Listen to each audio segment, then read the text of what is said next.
Good morning to you all, kids. And today we are going to start the second chapter. Previous chapter में हम लोगों ने medieval period के बारे में पढ़ा, how it is divided और क्या timeline है medieval period का. Then the sources जिनसे हम medieval period के बारे में और भी ज़्यादा से ज़्यादा जान सकते हैं, उसे समझने की कोशिश कर सकते हैं. So two important sources are there to know our history. They are divided into the literary sources and the archaeological sources. तो इसी तरह से इनको और भी ज़्यादा रीड करके और उनके बारे में स्टडी करके हम medieval period और किसी भी पीरियड के बारे में बेहतर समझ सकते हैं. Now in this period we will talk something about the kings and the kingdoms at that time. एक बहुत ही इम्पॉर्टेंट जो इंसिडेंट था during the 800 to 1200 century, it was the emergence of so many small kingdoms. Okay, king Harshavardhana के death के बाद after 647 century उनका vast empire, बहुत बड़ा एम्पायर था उनका जिस पे वो रूल करते थे. After his death what happened, क्योंकि कोई सेंट्रल पावर नहीं था जो कंट्रोल कर सके इतने बड़े एरिया को, so they got divided into the smaller kingdoms. छोटे छोटे किंगडम्स में वो डिवाइड होते चले गए थे. And these kingdoms brought so many changes, क्योंकि सबकी अपनी अपनी ज़रूरतें थी. They had the trading issues, economic उन्हें और भी ज़्यादा इकोनॉमिकली फ्लरिश करना था, अपने सोशल स्ट्रक्चर को उन्हें ठीक करना था, उनका एडमिनिस्ट्रेशन था, and they always wanted to expand the territories. तो इस तरह के जो स्मॉलर किंगडम्स के कारण उस पीरियड में बहुत तरह के चेंजेस आए. Okay, so if we talk about the most important thing is the tripartite struggle for Kannauj. जितनी भी स्मॉलर टेरिटरीज, स्मॉलर किंगडम्स थे, they all wanted to gain control over the Ganga valley. ठीक है, गंगा रिवर के आसपास का जितना भी रीजन था, जो भी एरिया था, उस पर हर कोई रूल करना चाहता था. It was basically like if they get the control of that, वो जोग्राफिकली बहुत ही ज़्यादा इम्पॉर्टेंट था वो रीजन. सो अगर उसका कंट्रोल मिल जाता था तो they were the supreme ones. Okay, तो ये जो स्ट्रगल था ये पूरी गंगा वैली के लिए था, and Kannauj at the epicentre in particular. ठीक है, कन्नौज के लिए खास करके, because geographically it was very very important for every one. Okay, so in this fight, जो कि बहुत ज़्यादा इसलिए भी था क्योंकि ये चाहते थे कि अपने सुप्रीम पोजीशन को स्टैब्लिश कर सकें नॉर्थ और सेंट्रल इंडिया में. Okay, so all the dynasties which were involve in this struggle and all that about gaining the supremacy over that region is called the struggle और the tripartite struggle for Kannauj. क्योंकि बहुत ज़्यादा सामने से जो तीन power थे, only they were involved. Mainly the three were there: the Gurjar Pratihar dynasty, the Rashtrakutas, and the Pala dynasty. Gurjar Pratihar dynasty was founded by Harichandra. ठीक है, और इसको फाउंड किया था इन 6th century. और इसके जो बहुत इंपॉर्टेंट फर्स्ट रूलर थे, he was Nagabhata one. Okay, and his successor brought the whole of Gujarat and south western Rajasthan under their control. Okay, Nagabhata one ने फाउंड किया, ही फाउंडेड दिस डायनेस्टी. और उसके बाद जो इनके सक्सेसर्स थे, यानी जो उनके बाद जो लोग किंग बने, उनके बाद जिन लोगों ने गद्दी संभाली, उन लोगों ने इसका एक्सपेंशन कहाँ तक किया? गुजरात और साउथ वेस्टर्न राजस्थान तक. Okay, then the Pratihara dynasty, this Gurjara Pratihara dynasty we are talking about, सबसे ज़्यादा जो इसका बेस्ट पीरियड था, it was at its zenith was under Raja Bhoj one. Okay, और this tripartite struggle Gurjara Pratiharas used western India as a base. ये लोग western India के side से अपना बेस बना के, and they were fighting for Kannauj. Okay, then the next one is the Rashtrakutas. Rashtrakuta dynasty जो थी, वो ओरिजिनली वो लोग सबॉर्डिनेट्स थे, उनके असिस्टेंट थे, उनके साथ सहयोग करके चलते थे with Chalukyas. Okay, so Rashtrakutas किसके सबॉर्डिनेट्स थे? चालुक्यास के. And they overthrew their master in 753 century. उनके साथ सबॉर्डिनेशन में इन लोगों ने पहले काम किया, फिर उन्हें ओवरथ्रू करके खुद रूल करने लगे. And independent dynasty under their chief Danti Durga. Okay, और जब इनका चीफ बने, उनका नाम था दंती दुर्ग।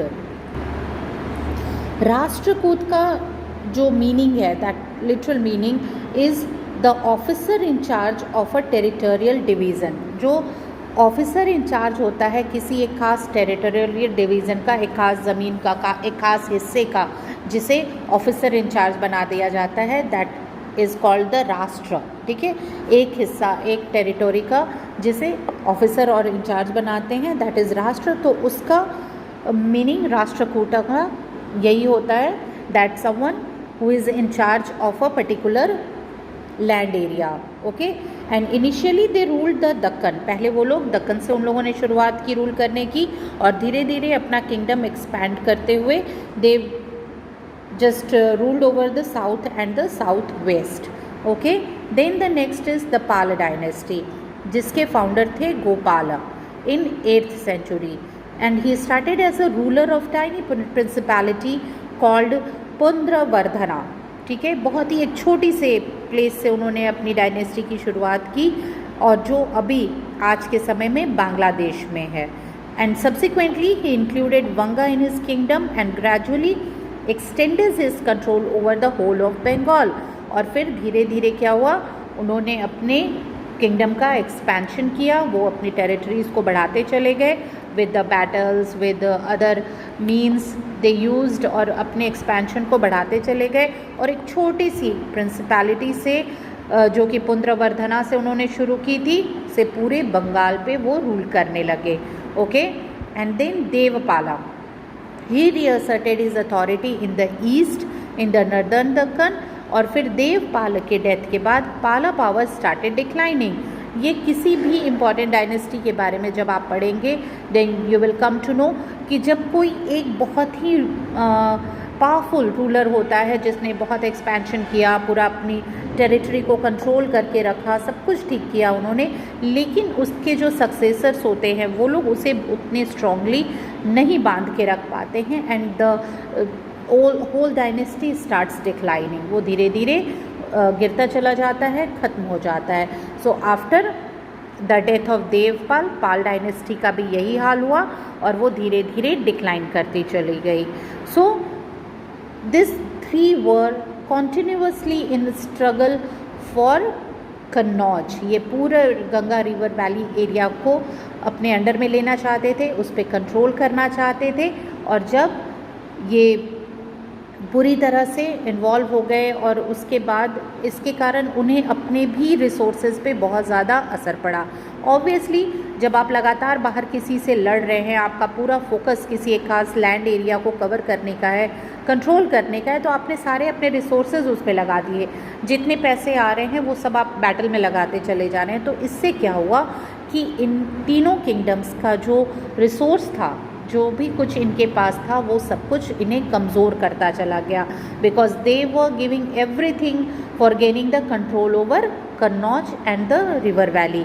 और अंत में in the 9th century Pala kingdom decline with its subordinates in Kamarupa and Utkala, जो मॉडर्न अभी समय के उड़ीसा और आसाम हैं, वहाँ इनके जो सबॉर्डिनेट्स थे, जो सहयोगी थे, उन लोगों ने अपना अपना इंडिपेंडेंस अनाउंस कर दिया। और उसके बाद दे वर रिप्लेस्ड बाय द सेना रूलर्स।